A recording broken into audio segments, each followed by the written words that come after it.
에스겔 48장 13절에서 29절입니다. 그 에스겔 처음 시작할 때, 야, 저 48장까지 언제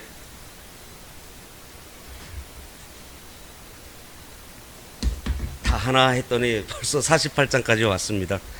그래서 처음에 48장 시작할 때 많이 힘들어들 하셨어요. 심판에 대한 얘기가 막 나오니까 많이 힘들어 하시는데, 이제 이 마지막에서는 결국 그 결과가 하나님께서 우리들한테 어떠한 것을 주실 것인지에 대한 그런 말씀이 이제 계속되고 있는데요. 읽겠습니다. 제사장의 경계선을 따라 레위 사람의 몫을 주되 길이는 25,000척이요 너비는 10,000척으로 할지니 이 구역의 길이가 25,000척이요 너비가 각기 10,000척이라.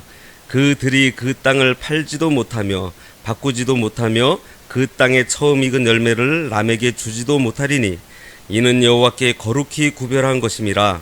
이 25,000척 다음으로 너비 5,000척은 속된 땅으로 구분하여 성읍을 세우며 거주하는 곳과 전원을 삼되 성읍이 그 중앙에 있게 할지니 그 크기는 북쪽도 4,500척이요 남쪽도 4,500척이요 동쪽도 4,500척이요 서쪽도 4,500척이며 그 성읍의 들은 북쪽으로 250척이요 남쪽으로 250척이요 동쪽으로 250척이요 서쪽으로 250척이며 예물을 삼아 거룩히 구별할 땅과 연접하여 남아있는 땅의 길이는 동쪽으로 10,000척이요 서쪽으로 10,000척이라. 곧 예물을 삼아 거룩하게 구별할 땅과 연접하였으며 그 땅의 소산을 성읍에서 일하는 자의 양식을 삼을지라. 이스라엘 모든 지파 가운데 그 성읍에서 일하는 자는 그 땅을 경작할지니라. 그런즉 예물로 드리는 땅의 합계는 길이도 25,000척이요 너비도 25,000척이라. 너희가 거룩히 구별하여 드릴 땅은 성읍의 기지와 합하여 네모 반듯할 것이니라. 거룩하게 구별할 땅과 성읍의 기지 좌우편에 남은 땅은 군주에게 돌릴지니 곧 거룩하게 구별할 땅의 동쪽을 향한 그 경계선 앞 25,000척과 서쪽을 향한 그 경계선 앞 25,000척이라. 다른 목들과 연접한 땅이니 이것을 군주에게 돌릴 것이며 거룩하게 구별할 땅과 성전의 성소가 그 중앙에 있으리라. 그런즉 군주에게 돌려 그에게 속할 땅은 레위 사람의 기업 좌우편과 성읍의 기지 좌우편이며 유다 지경과 베냐민 지경 사이에 있을지니라. 그 나머지 모든 지파는 동쪽에서 서쪽까지는 베냐민의 몫이요 베냐민 경계선 다음으로 동쪽에서 서쪽까지는 시므온의 몫이요 시므온 경계선 다음으로 동쪽에서 서쪽까지는 이사갈의 몫이요 이사갈 경계선 다음으로 동쪽에서 서쪽까지는 스불론의 몫이요 스불론 경계선 다음으로 동쪽에서 서쪽까지는 갓의 몫이요 28절입니다. 갓 경계선 다음으로 남쪽 경계선은 다말에서부터 무리바가데스 셈에 이르고 애굽 시내를 따라 대에 이르나니 이것은 너희가 제비 뽑아 이스라엘 지파에게 나누어 주어 기업이 되게 할 땅이요 또 이것들은 그들의 몫이니라. 주 여호와의 말씀이니라. 예. 이제 48장에서 이 기업 분배하는 거를 보면은 여호수아에서 기업 분배하는 내용과 비슷해요. 이 기업은 이 이스라엘에게 하나님께서 이제 그 땅으로 주는 것입니다. 하지만은 이제 신약 시대에서는 영원한 천국, 다시 말해서 없어지지 않을 그러한 하나님의 복을 말합니다. 그래서 오늘 그 말씀의 제목은 완전하고 영원한 회복입니다. 완전하고 영원한 회복. 하나님께서는 이스라엘에게 그 에스겔에게 이스라엘의 그 모든 땅이 그 회복되는 이제 그러한 모습들을 보여주고 계세요. 하나님은 이스라엘 땅을 다시 그 이스라엘 모든 그 지파들에게 분배하시는데 과거의 그 땅 분배하고는 약간의 차이점이 좀 있습니다.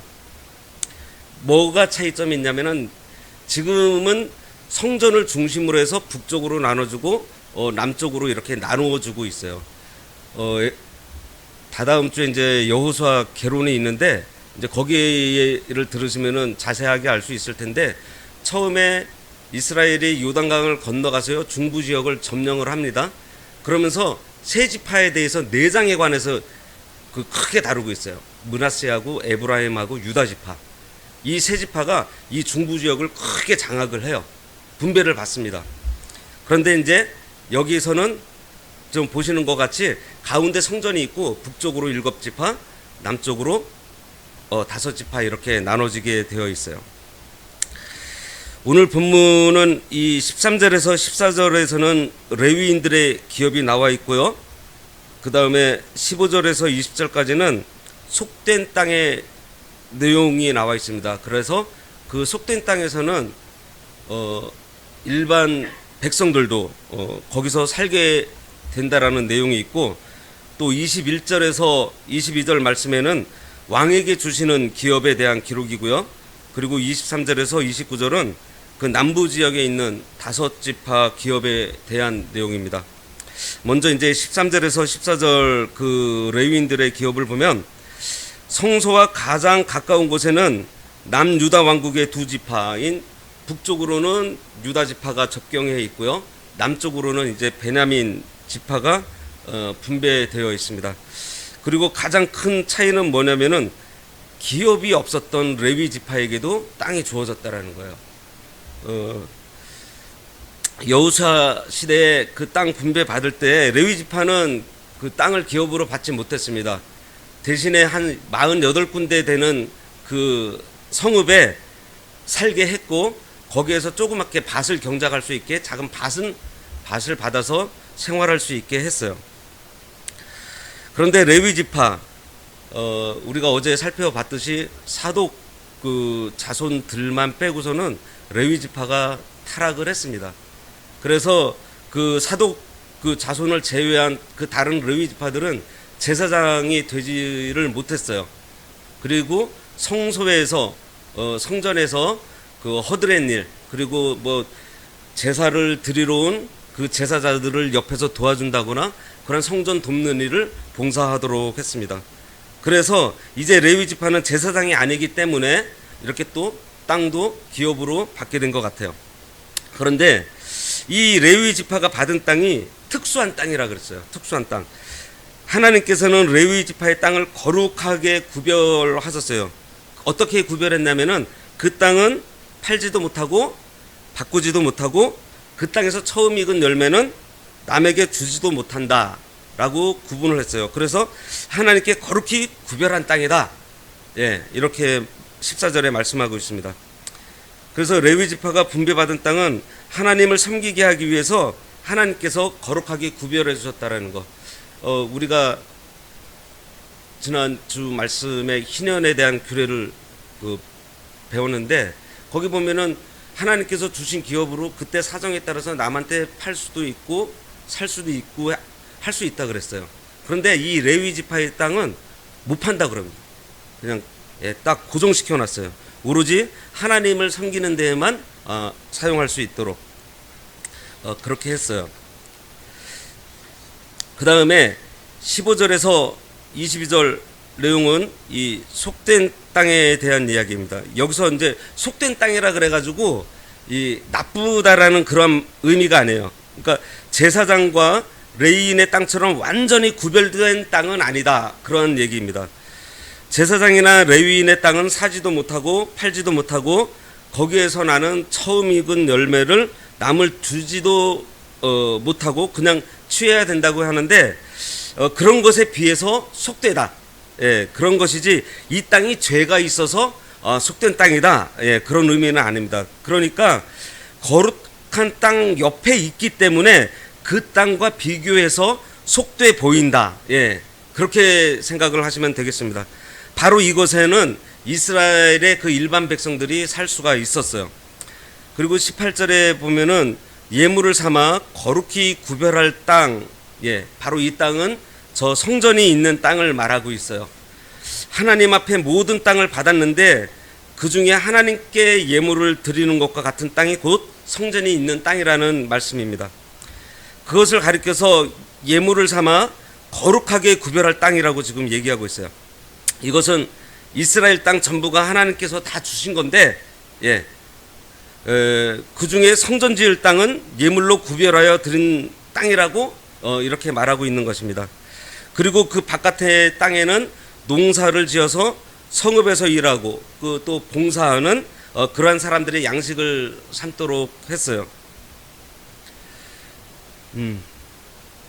그런 거를 보면은 이 농토가 가까이 있게 해서 지금 저기에는 저 고향을 떠나서 와서 이 성전에 저 땅에 속된 땅에 살면서 섬기는 사람들, 고향을 떠나서 온 사람들이죠. 그 사람들의 어떤 생계를 유지할 수 있도록 해주셨다라는 것입니다. 다음으로 21절에서 22절 왕의 땅에 대한 설명이에요. 하나님께 예물로 드린 땅 사방 2만 5천 척 양쪽에 있는 땅을 왕에게 돌리라고 했어요. 여기 땅은 광이라 그러는데 이 광이 뭐냐면은 북쪽과 남쪽의 그 폭을 얘기를 하는 것입니다. 그게 2만 5천 척이라는 거예요. 예. 여기 보면은 동쪽으로는 요단강까지고 서쪽으로는 지중해까지, 예, 지중해까지가 그 왕의 그 땅입니다. 왕에게도 분깃을 이제 주어서 성소 가까이에서 이제 하나님을 섬기고 또 하나님의 인도를 받아서 이 백성들을 다스릴 수 있도록 잘 돌보게 했어요. 그 좀 세상적인 관점을 보면은 왕이 중심에 있어야 되는데 이 새하늘과 새 땅에서는 왕은 그런 사람이 아니에요.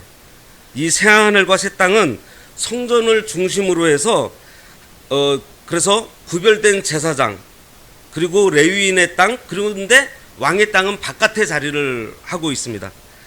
그 북쪽에 7지파가 있고 남쪽에 5지파가 있다 그랬어요. 그러면은 이 왕이 그 가운데에 있으면서 중심부에 있으면서 양쪽을 다 잘 돌볼 수 있도록, 예, 그렇게 한 것입니다. 그리고 또 제사장의 지게와도 가까이 있게 했고, 그래서 영적인 지도자 또 이 행정적인 지도자가 또 가까이 있어서 이 온 백성을 잘 다스릴 수 있도록, 예, 그러한 구조로 만들었습니다. 이게 교회의 모습 같지 않아요? 교회의 모습? 예. 교회의 영적인 지도자와 행정적인 지도자, 이게 당회잖아요. 예. 그래서 그 가까이, 그래서 우리가 이 당회를 위해서 기도 많이 해야 돼요. 진짜 가까이 있어야 돼, 가까이. 예. 영적인 지도자와 행정적인 지도자들이 가까이 있어야 됩니다.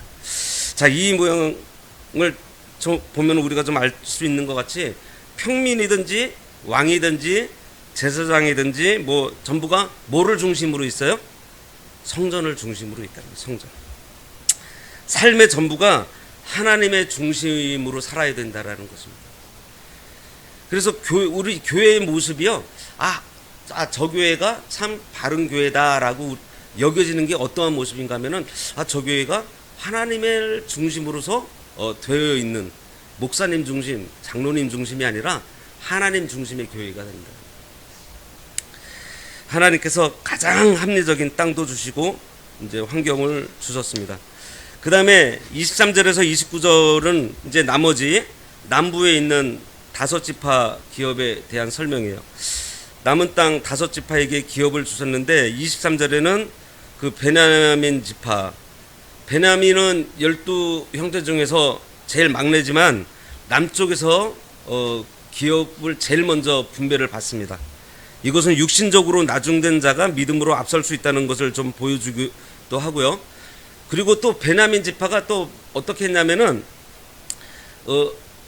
남북으로 그 이스라엘이 분열될 때 유다 쪽에 남아가지고, 예, 이 이스라엘 그 정통성을 유지한 지파였어요. 그래서 거기에 대한 보상을 받지 않았나라는 생각도 듭니다. 지금 보면은 유다나 베냐민은요, 가운데가 어떤 땅이라 그랬죠? 하나님께 드려진 거룩한 땅이라 그랬잖아요. 거룩한 땅에 가장 연접해져 있는 그러한 자리에 있습니다. 근데 이것도 굉장한 혜택이죠. 예. 그 하나님과 가까이 하면서 그 하나님의 영광을 같이 누릴 수 있는 거기에 막 참여할 수 있는 그러한 위치에 있다라는 거죠. 그러면서 두 번째로는 24절에는 시므온 지파, 또 세 번째로는 25절에는 이사갈 지파, 네 번째로 26절에는 스불론 지파, 다섯째는 또 갓 지파가 이제 받았습니다. 하나님께 예물로 바친 이 거룩한 땅, 북쪽에서는 7지파에게 몫이 돌아갔고 남쪽에는 이제 5지파에게 몫이 돌아갔어요. 그리고 29절에 보면은 하나님께서 이 기업을 주실 때에 여호수아 때도 그랬지만은 이번에도 제비를 뽑아서 기업을 얻게 했어요. 하나님께서는 이 출애굽을 하면서 기업을 나눌 때도 제비 뽑게 해 주셨습니다. 그것은 뭐예요? 땅을 주는 것은 그들의 공로. 그들이 그 전쟁에서 그때 전쟁이 굉장히 많았잖아요. 그래서 그 공을 세우고 많이 노력하고 그러한 어떤 공로로 의해서 준 것이 아니라 하나님의 은혜로 이 기업을 준다라는 것을 얘기를 하는 거고요. 또 하나는 뭐냐면은 그 결정과 판단, 또 어떠한 결과들이 결국은 하나님께 다 맡기겠다라는 그러한 의미로 제비를 뽑아서 기업을 분배한 것입니다. 그래서 본문과 같이 땅을 분배할 때 제비를 뽑는다는 것은 그 땅 분배 작업에 있어서 나타나는 그 모든 결과에 대해서 하나님께 순종하겠습니다 라는 의미가 담겨져 있어요. 그리고 여기서 우리가 좀 생각해 봐야 될 게 있는데요. 뭐냐면은 에스겔 시대에 12지파가 다 있었을까요? 에스겔 시대에 12지파가 다 있었을까요? 북이스라엘이 유다가 멸망하기 전에 이미 아수르한테 멸망당하죠. 그러면서 아수르에서 혼혈 정책을 써서요 민족이 말살이 됩니다. 그 사람들을 뭐라고 부르죠? 사마리아인. 그래서 그 유다하고 베냐민 지파는 그대로 남아 있었는데 나머지 지파들은요 다 그 혼혈돼 가지고 다 없어졌어요. 그런데 지금 이 에스겔 시대에 지금 나머지 지파들한테도 지금 기업을 분배하고 있잖아요. 그죠? 예.